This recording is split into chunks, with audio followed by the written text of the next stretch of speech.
Ponekada dobijem telefonske pozive pa me pitaju za ton kartu. Kemikalije za pripremu materijala, zaštitni materijal, kao što su trake, kapice, čepovi, boje u prahu prema RAL Design, NCS, Pantone ili čak i po uzorku.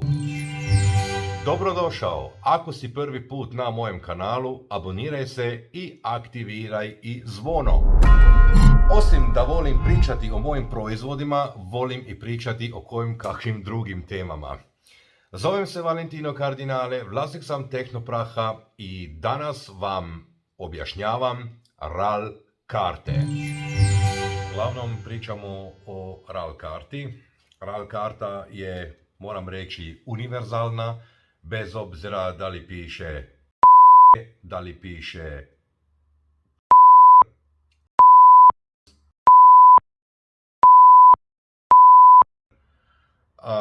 da li piše i tak dalje i tak dalje. Ja volim najviše Pulverit i Stardust, kao što znate.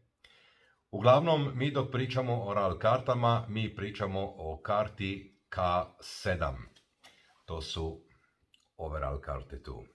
Ono što se promijeni je samo ime. Dodatno moram reći da ove RAL karte su zapravo plastične RAL karte i boja koja je nanošena na RAL kartama je tekuća boja. Dakle, imamo sada dvije stvari, plastika kao podloga i tekuću boju. I zato me ponekada pitati kako je to moguće 5 proizvođača, 5 puta isti RAL, a 5 raznih nijansi. Vrlo jednostavno. RAL kao RAL definira boju, međutim, tu postoji jedan određeni raspon, ja ću to sad karikirano pokušati objašnjavati. Ajde kažemo raspon od 1 do 10, to je ta nekakva tolerancija. I sada neki proizvođač se nalazi više na brojki 5, netko se nalazi više na brojki 8, a netko se nalazi više na brojki 2.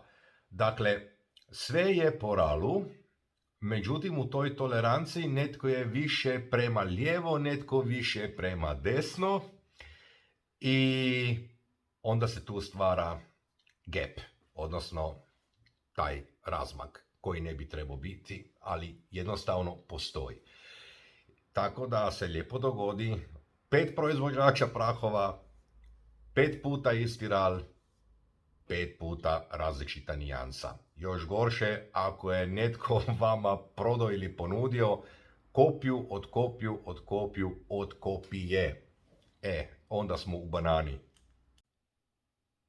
Također postoje specijalni efekti, a tu onda netko može reći trebam ton kartu, odnosno karticu ili izbor specijalnih efekata od tvojega proizvođača boje u prahu. U mojem slučaju je to Pulverit.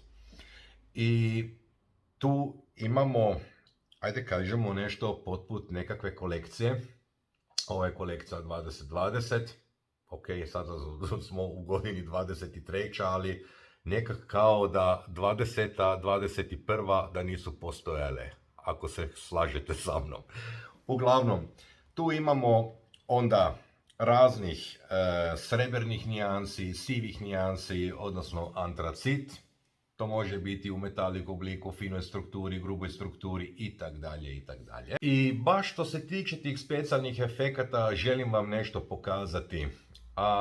Primjera radi, znači ovaj efekt hrđe, koje se zove, kako se zove, Tanganyika 56PR 4173, ok, ista stvar na ovoj kupoli. Sad netko gleda i kaže, eto nije ista boja. Baš je ista boja. Stvar je o tome kak se svjetlo lomi na površini. I tu doduše sam imao jako puno telefonskih razgovora i poziva i upita i onda smo se morali i raspravljati, ali jednostavno svjetlo se lomi drugačije na okrugloj površini nego na ravnoj površini. Ako se napravi usporedba, uvijek napraviti pod dnevnim svjetlom. Dakle, ništa preko ekrana, preko Whatsappa, Vibera, slike i tak dalje, nego 1/1 boja, polimerizacija i onda pogledati pod svjetlom koji to efekt ima u konačnici. Ili ako hoćemo posebno izdvajati iz ponude, efekti kortena, odnosno hrđe. Ili kak pojedinci vele, ruzinu. Ok? Dakle, jedan veliki dio toga imamo na našem skladištu, znači za isporuku odmah. Boje su pretežno fine strukture, dakle imaju svoj lijepi efekt i također se treba poštivati i određeni način nanošenja te boje. Tu postoji određena tehnika, ali na to odgovorimo na upitu. Za više informacija posjeti našu web stranicu www.tehnoprah.hr ili i www.tehnowash.hr. I zaključno, ako si primijetio u mojem govoru koju gramatsku grešku, čini mi uslugu, lajkaj. Pošto ne sretneš baš svaki dan Talijan koji pokušava se izraziti na hrvatskom jeziku. Stoga vidimo se sljedeći put. Hvala lijepo. Ćao, čao.